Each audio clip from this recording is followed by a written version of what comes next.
우리 하나님 말씀 보겠습니다. 누가복음 1장 1절부터 25절까지인데요. 읽는 것은 1절부터 20절까지만 함께 읽도록 하겠습니다. 누가복음 1장 1절부터 20절까지의 말씀, 신약성경 86면입니다. 누가복음 1장 1절부터 우리 20절까지의 말씀을 우리 함께 교독합니다. 제가 먼저 읽겠습니다. 우리 중에 이루어진 사실에 대하여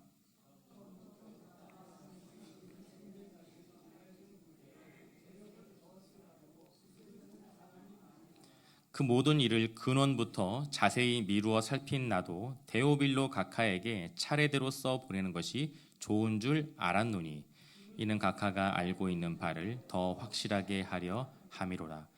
유대왕 헤롯 때에 아비야 반열에 제사장 한 사람이 있었으니 이름은 사가랴요, 그의 아내는 아론의 자손이니 이름은 엘리사벳이라. 이 두 사람이 하나님 앞에 의인이니 주의 모든 계명과 규례대로 흠이 없이 행하더라. 엘리사벳이 잉태를 못함으로 그들에게 자식이 없고 두 사람의 나이가 많더라. 마침 사가랴가 그 반열에 차례대로 하나님 앞에서 제사장의 직무를 행할세. 제사장의 전례를 따라 제비를 뽑아 주의 성전에 들어가 분향하고 모든 백성은 그 분향하는 시간에 밖에서 기도하더니 주의 사자가 그에게 나타나 향단 우편에 선지라. 사가랴가 보고 놀라며 무서워하니 천사가 그에게 이르되 사가랴여 무서워하지 말라. 너의 간구함이 들린지라. 내 아내 엘리사벳이 내게 아들을 낳아 주리니 그 이름을 요한이라 하라. 너도 기뻐하고 즐거워할 것이요 많은 사람도 그의 태어남을 기뻐하리니 이는 그가 주 앞에 큰 자가 되며 포도주나 독한 술을 마시지 아니하며 모태로부터 성령의 충만함을 받아 이스라엘 자손을 주 곧 그들의 하나님께로 많이 돌아오게 하겠습니다. 그가 또 엘리야의 심령과 능력으로 주 앞에 먼저 와서 아버지의 마음을 자식에게 거스르는 자를 의인의 슬기에 돌아오게 하고 주를 위하여 세운 백성을 준비하리라. 사가랴가 천사에게 이르되 내가 이것을 어떻게 알리요? 내가 늙고 아내도 나이가 많으니라. 천사가 대답하여 이르되 나는 하나님 앞에 서 있는 가브리엘이라. 이 좋은 소식을 전하여 내게 말하라고 보내심을 받았노라.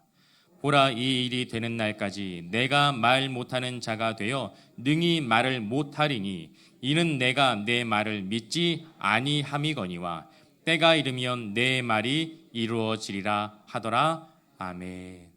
할렐루야. 아멘. 옆에 계신 분들과 이렇게 인사 나눠볼까요? 사랑합니다. 축복합니다. 사랑합니다. 축복합니다. 네.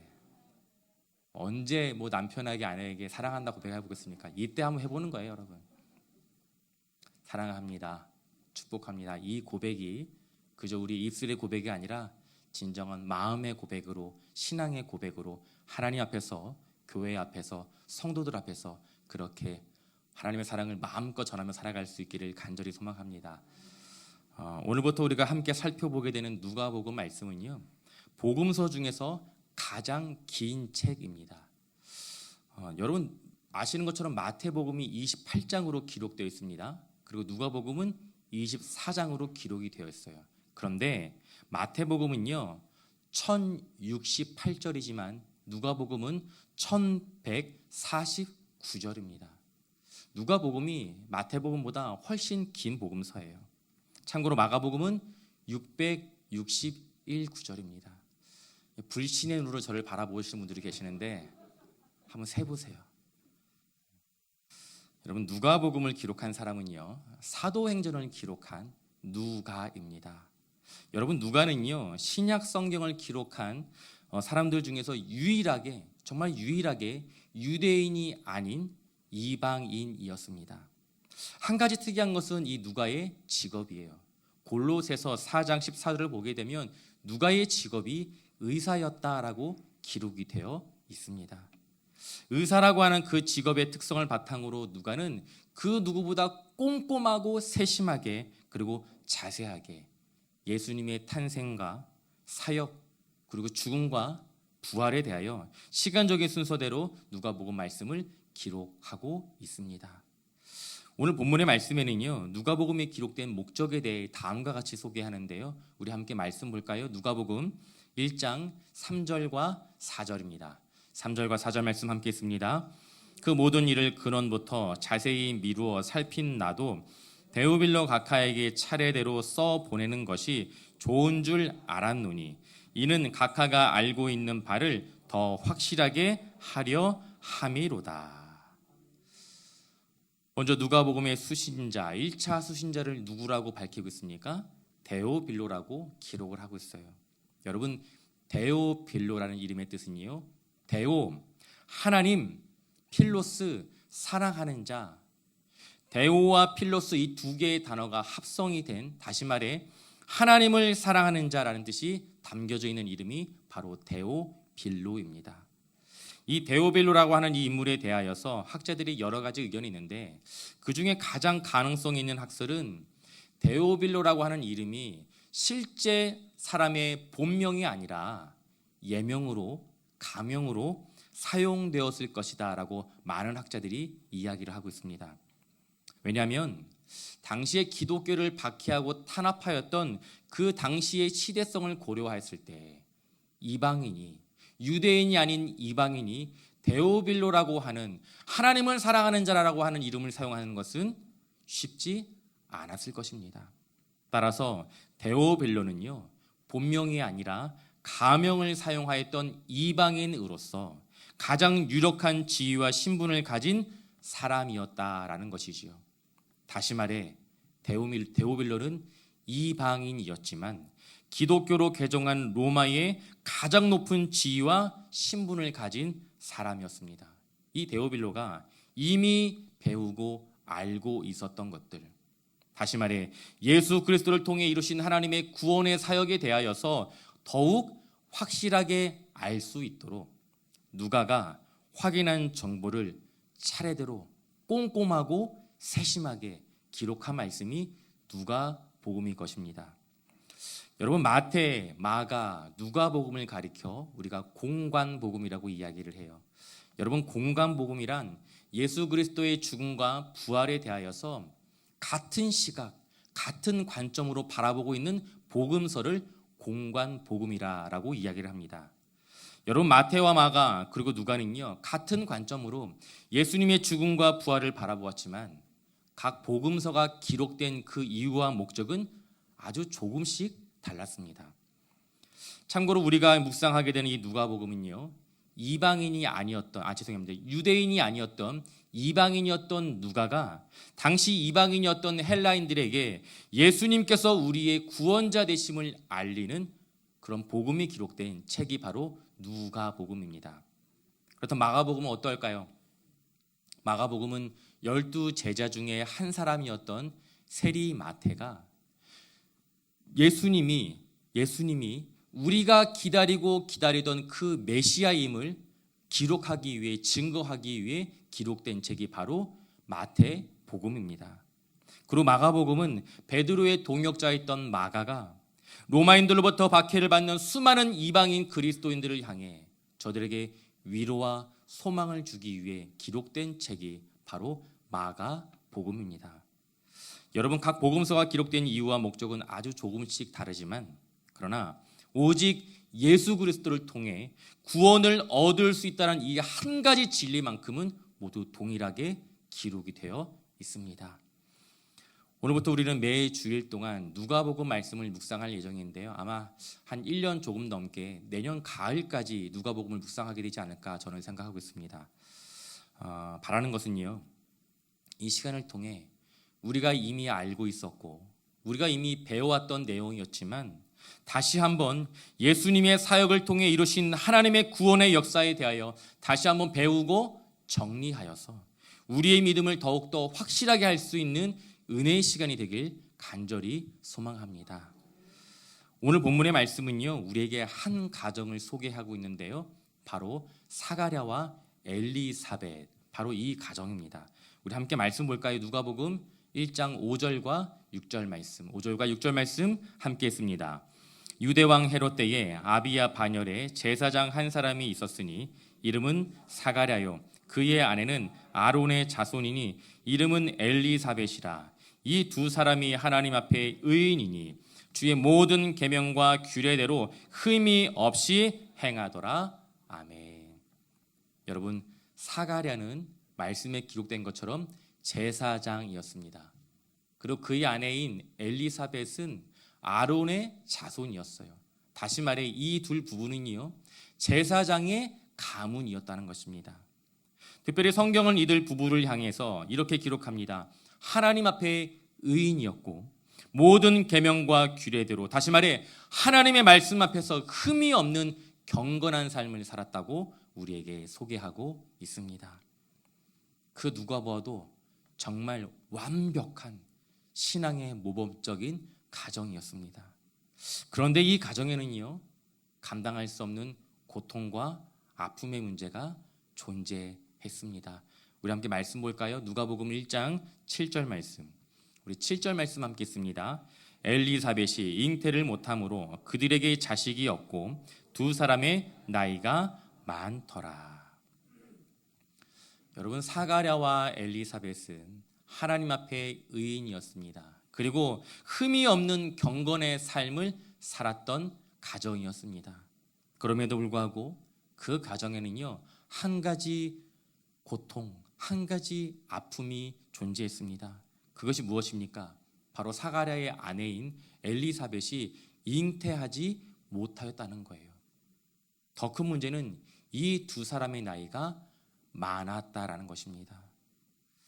여러분, 결혼을 하였지만 부부의 선택과 결정으로 인하여서 아이를 낳지 않는 가정들이 요즘에는 덜어 있습니다. 그러나 이와는 반대로요, 아이를 낳고 싶은데 아이를 낳으려고 계획을 하고 있지만 아이를 낳지 못하는 가정도 참 많습니다. 생각보다 많은 가정이 아이를 낳지 못하여서 어려움을 겪는 가정들이 우리의 주위에 있습니다. 그러나 분명한 한 가지 사실은요, 이 문제는 그 어느 누구의 잘못도 아니라는 거예요. 여러분, 그 누구의 잘못도 아닙니다. 그저 아이를 낳지 못하는 것뿐이에요. 그리고 한 가지 확실한 것은요, 아무리 의학이 불가능하다 하여도 생명의 주관자 되시는 하나님께서 역사하시면 그 가정 가운데 생명을 허락하여 주시는 줄 믿습니다. 실제로 저도 이런 일들을 많이 경험하였어요. 목격하였어요. 제가 경험했다는 것이 아니라 그런 일들을 많이 목격하였어요. 나이가 이제 50이 넘어서 누가 봐도 아이를 낳을 수 없는 그런 가정인데 아이가 생긴 거예요. 주위에서 뭐라고 얘기합니까? 주책이라고 이야기를 하죠. 그런 주책스러운 일들이 가정 가운데 생기는 것들을 저는 참 많이 목격했어요. 여러분, 생명을 주가시는 하나님께서 역사하시면 50세가 넘어도 60세가 넘어도, 제가 일부 때는 70세가 넘어더라고 했는데 그건 좀 무리인 것 같아요. 60세까지만 제가 이야기할게요. 여러분, 하나님께서 역사하시면 불가능이란 존재하지 않습니다. 우리의 작은 믿음과 생각이 하나님의 일하심을 제한하고 또 제한하고 있을 뿐이에요. 여러분, 하나님의 일하심을 기대하십시오. 하나님의 역사하심을 기대할 수 있기를 간절히 소망합니다. 그런데 문제는 2000년 전 그 당시만 해도 불임은 가장 큰 고통 중에 하나였다는 것입니다. 당시의 혈통과 가문을 중요하게 여겼던 유대인들은요, 아이를 낳아 대를 잇지 못하는 것을 정말 수치스럽게 생각을 하였습니다. 그리고 이러한 일들이 하나님께 받은, 나의 죄 때문에 하나님께로부터 받은 징계의 결과라고 생각을 했다는 것입니다. 그런데 오늘 본문의 말씀에 기록된 사가랴와 엘리사벳은요, 하나님 앞에 의인으로 흠이 없이 하나님 앞에 살아온 믿음의 가정이었다는 것입니다. 그 무언가 이 가정 가운데 문제가 있었다면, 죄가 있었다면, 잘못이 있었다면 당연히 그 잘못에 대한 결과라고 우리가 생각할 수 있겠지만 이 가정에는요, 그 어떤 문제도 존재하지 않았습니다. 그렇다면 이와 같은 가정에 그 어떤 고통과 어려움은 없어야 한다고 우리가 일반적으로 생각하기 참 쉬운데요. 그런데 이 가정에는 불임이라고 하는 말할 수 없는, 감당할 수 없는 고통이 존재했다는 것입니다. 더 큰 문제는요, 이 두 사람의 나이가 많았다는 거예요. 이 고통의 문제가 도저히 해결될 가능성마저, 희망과 소망마저 품을 수 없었다는 것입니다. 여러분, 하나님을 열심히 섬기며 살아가는 신실한 가정 가운데, 귀한 믿음의 가정 가운데 찾아오는 이와 같은 고통과 어려움의 문제에 대하여 우리는 어떻게 생각할 수 있어야 하는 것입니까? 왜 이러한 가정 가운데 어려움이 찾아오는 걸까요? 불법과 죄를 짓고도 너무나 당당하게 살아가는 사람들이 우리의 주변에는 너무나 많은 것 같은데, 그들은 아무런 고통과 어려움 없이 그렇게 자연스럽게 살아가고 있는 것 같은데, 왜 하나님을 믿는 신실한 가정 가운데 왜 이런 고통과 아픔의 문제들이 찾아오는 것일까요? 여러분, 신방을 하다 보면 그 누구보다 하나님을 경외하며 하나님을 마음 다해 사랑하며 가정과 교회를 섬기고 신실하게 살아온 믿음의 가정인데, 귀한 믿음의 선배들인데, 도저히 이해할 수 없는 고난과 고통의 시간을 감당하고 있는 성도의 가정을 신방할 때가 있습니다. 하나님 왜요? 하나님 왜 이와 같은 가정이, 이 가정이 이와 같은 어려움과 문제를 경험해야 하는 것입니까? 여러분, 목사인 저조차도 도저히 이해가 되지 않고 그 어떤 위로와 격려의 말을 할 수 없어서 그저 그 자리에서 울고 돌아온 신방의 자리가 저에게는 있습니다. 여러분, 사가랴와 엘리사벳의 경우도 이러한 경우입니다. 그 누구보다 하나님 앞에 의인으로 인정받았던 가정입니다. 그 누구보다 말씀대로 정말 흠없이 살아온 신앙의 가정이었습니다. 그러나 그 누구도 해결할 수 없는 고통과 고난의 시간을 겪고 있는 것입니다. 그리고 오늘 본문의 말씀은 이 가정 가운데 임한 그 고난과 고통의 이유에 대하여 우리에게 소개하고 있는데요, 우리 함께 말씀 보겠습니다. 누가복음 1장 8절부터 우리 12절까지 말씀, 8절부터 12절까지 말씀 우리 함께 읽습니다. 마침 사가랴가 그 반열의 차례대로 하나님 앞에서 제사장의 직무를 행할세, 제사장의 전례를 따라 제비를 뽑아 주의 성전에 들어가 분향하고 모든 백성은 그 분향하는 시간 밖에서 기도하더니 주의 사자가 그에게 나타나 향단 우편에 선지라. 아멘. 여러분, 사가랴는 제사장이었습니다. 근데 여러분, 학자들의 의견에 따르면요, 당시의 제사장은 약 한 2,000명 정도가 넘게 존재했다고 이야기를 하고 있어요. 정말 수많은 제사장들이 존재했던 것입니다. 당시의 제사장의 가문은요, 모두 24개의 반열, 24개의 가문이 존재했는데, 사가랴는 그 24개의 반열들, 24개의 가문들 중에서 아비야 가문에 속한 제사장이었습니다. 따라서 모두가 제사장의 직무를 감당할 수 있는 것은 아니었어요. 24개의 제사장 가문들은요, 1년에 한 차례 약 한 2주 동안 그 24개의 가문들 중에서 한 가문이 하나님께 제사를 드리는 그 제사장의 직분을 감당하게 되는데, 그렇게 24개 중에 한 개의 가문 중에 제비를 뽑아서 한 사람만 제사를 드릴 수 있었던 것입니다.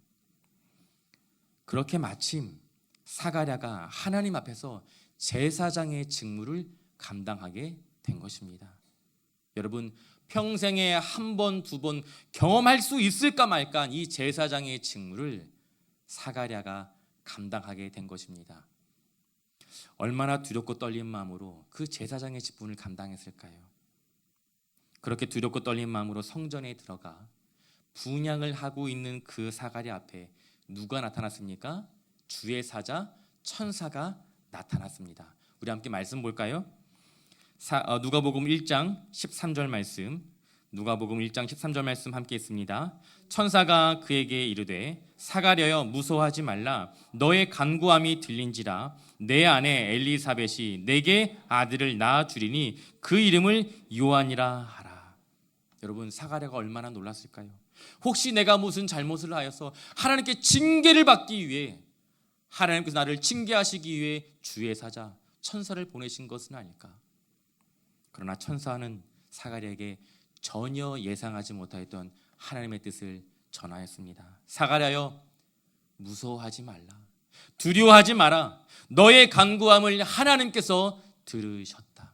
너에게 아들을 줄 것이다. 그리고 그의 이름을 요한이라 하라. 여러분, 사가랴가 하나님께 간구하였던, 그 간절히 기도하였던 그 기도의 제목들이 과연 무엇이었을까요? 아들을 달라고 하나님께 간절히 기도했을까요? 여러분, 사가랴는 의인이었고 하나님 말씀 앞에 흠이 없던 자였다고 성경은 우리에게 소개합니다. 여러분, 그렇다면 사가랴가 정말 하나님께 단순하게 나에게 아들을 달라고 그렇게 기도했겠습니까?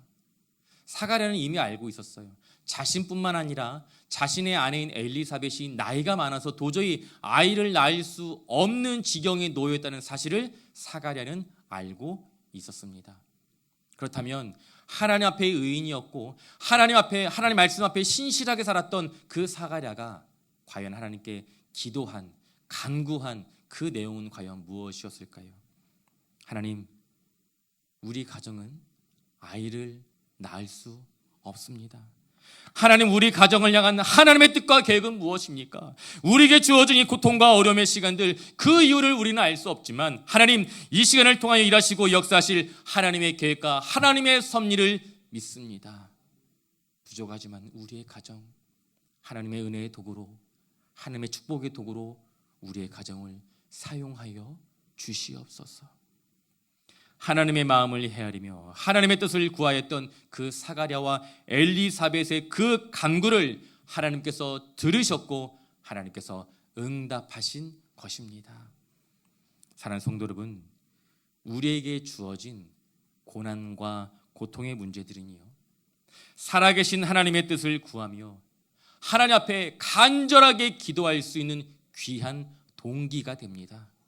그리고 그 기도는 하나님께서 우리가 겪게 된 그 고통의 현장 가운데 하나님께서 친히 찾아와 주시고 하나님께서 일하시고 역사하시는 놀라운 축복의 통로가 된다는 사실을 반드시 기억할 수 있기를 소망합니다. 두려워하지 마라. 너의 간구함이 나에게 들렸도다.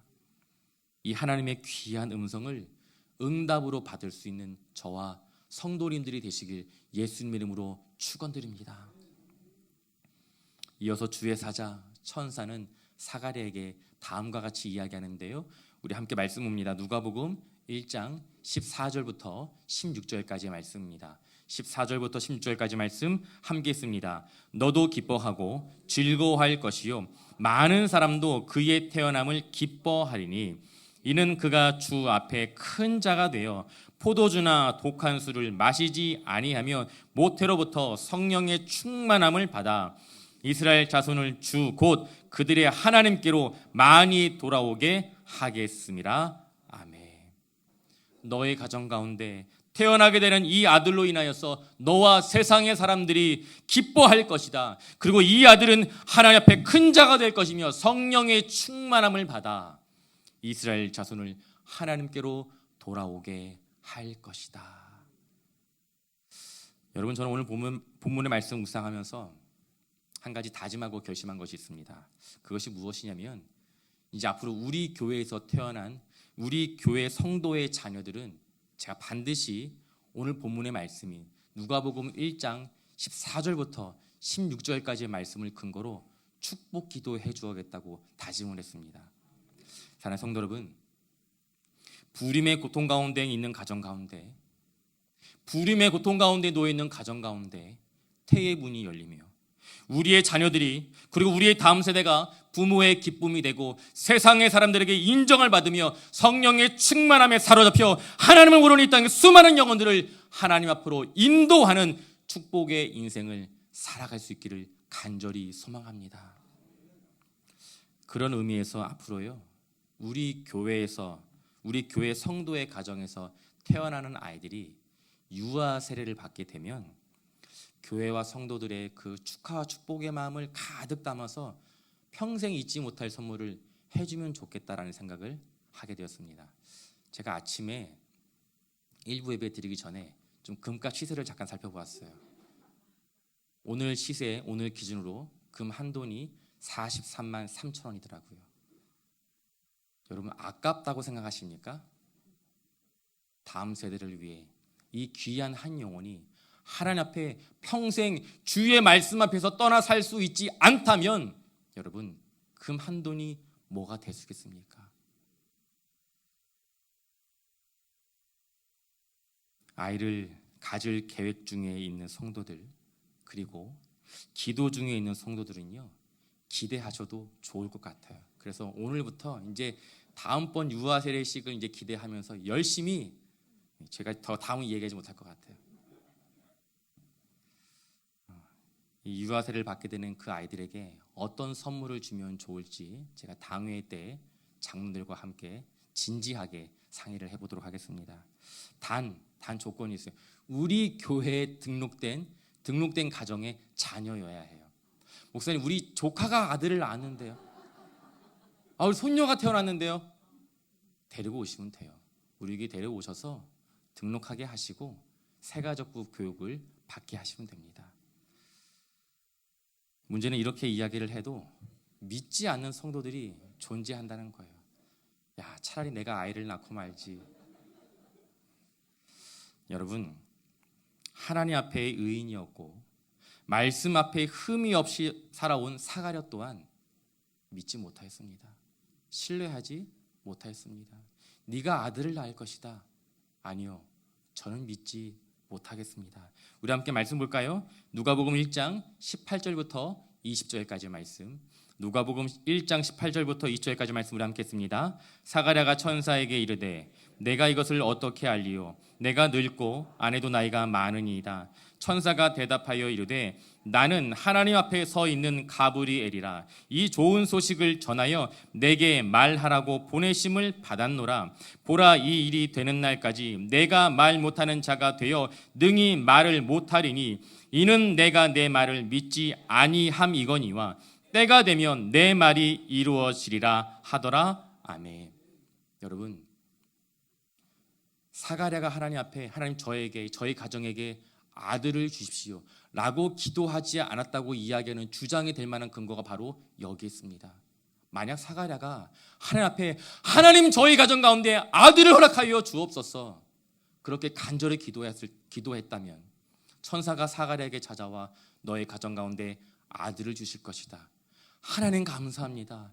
저의 간구와 부르짖음이 응답되어진 줄 믿습니다. 하나님께 감사와 찬양을 올려드렸을 거예요. 그러나 사가랴는 이 말씀을 신뢰하지 못하였습니다. 아니요, 저의 가정에 아이가 생기다니요. 하나님, 죄송합니다만 저는 믿을 수 없습니다. 저와 저의 아내는 나이가 너무 많습니다. 도저히 이루어질 수 없는 일입니다. 사가랴는요, 주의 사자 천사가 전한 하나님의 뜻을 믿지 못하였습니다. 왜 그렇습니까? 과학적으로, 아니 상식적으로 일어날 수 없는 일이기 때문이에요. 사랑하는 성도 여러분, 우리에게 불가능은 하나님에게 불가능이 아니라는 사실을 기억할 수 있기를 소망합니다. 우리에게만 불가능한 일일 뿐이에요. 하나님께는 능치 못한 일이 없는 줄 믿습니다. 하나님의 뜻을 믿지 못하는 사가랴에게 주의 사자 천사가 이야기합니다. 나는 하나님과 가장 가까운 곳에 있는 가브리엘이다. 나는 하나님의 뜻을 가장 잘 알고 있으며 그 뜻을 전하기 위해 보냄을 받은 존재이다. 여러분, 가브리엘은요, 구약 시대 때 다니엘에게 나타나 환상과 계시의 의미를 설명하였던 존재입니다. 그리고 신약 시대에서는요, 사가랴와 마리아에게 나타나 요한의 탄생과 예수 그리스도의 탄생에 대해서 예고하고 그 소식을 전한 천사입니다. 여러분, 천사 가브리엘이 전한 또 한 가지 소식이 무엇입니까? 때가 이르면 내 말이 이루어지리라. 아멘. 여러분, 하나님의 말씀은요, 내가 생각하고 계획한, 내가 원하는 때가 아니라 하나님께서 계획하시고 하나님께서 생각하시는 계획 가운데 반드시 하나님의 때에 이루어지는 줄 믿습니다. 따라서 우리는 이렇게 기도할 수 있어야 합니다. 하나님, 저에게 하나님의 뜻을 온전히 분별하여 하나님의 때까지 인내할 수 있는 힘을 허락하여 주시옵소서. 천사가 전한 하나님의 뜻이 분명히 존재하였음에도 불구하고, 그러나 사가랴는 천사가 전한 하나님의 뜻을, 그 말씀을 온전히 신뢰하지 못하였습니다. 그런데요, 전혀 예상하지 못한 뜻밖의 일이 벌어지게 됩니다. 우리 함께 말씀 볼까요? 누가복음 1장 24절과 25절 말씀입니다. 24절과 25절 말씀 함께 씁니다. 이후에 그의 아내 엘리사벳이 잉태하고 5달 동안 숨어 있으며 이르되 주께서 나를 돌보시는 날에 사람들 앞에서 내 부끄러움을 없게 하시려고 이렇게 행하심이라 하더라. 아멘. 사가랴는 천사가 전한 하나님의 뜻과 계획을 신뢰하지 못하였고 믿지 못하였지만 그의 아내 엘리사벳이 아이를 잉태하였다고 성경은 기록하고 있습니다.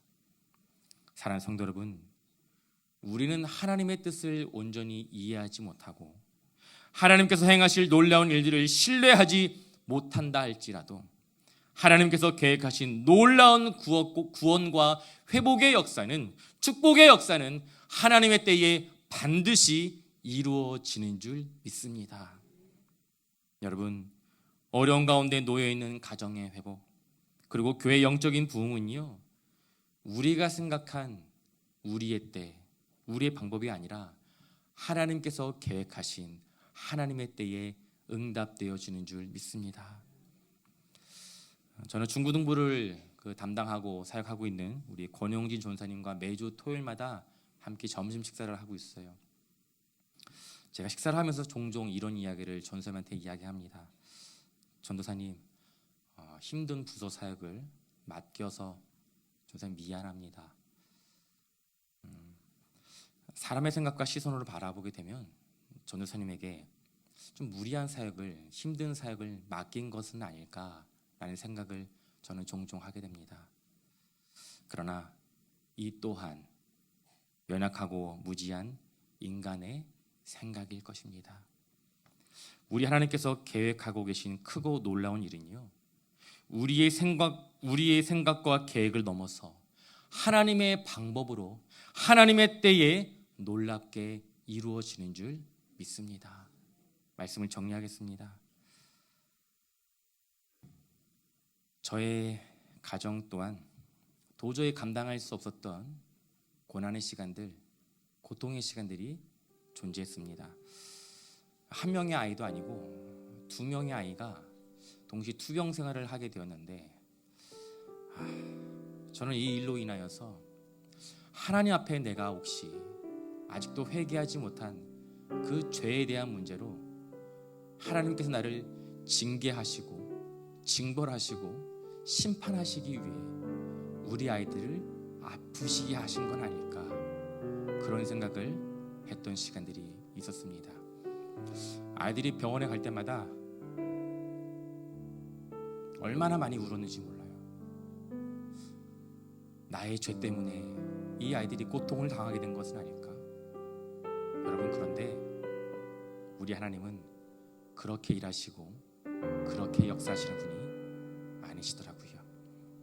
사랑하는 성도 여러분, 우리의 삶 속에서 경험하게 되는 고통과 어려움의 시간, 혹시 내가 하나님께 징계받는 것은 아닌가라고 생각이 되어지는 그 고난의 순간순간 속에서 하나님을 더욱더 깊이 경험하고 하나님과 깊은 교제를 누리고 하나님께서 계획하신 놀라운 일들을 기대함으로 인내할 수 있기를 간절히 소망합니다. 그리하여 역전케 하시는 하나님의 놀라운 계획과 섭리에 대하여 교회와 세상 가운데 강하고 담대한 마음으로 간증하고 선포할 수 있는 저와 사랑하는 성도 중앙의 믿음의 권속들이 되시길 예수님의 이름으로 축원드립니다.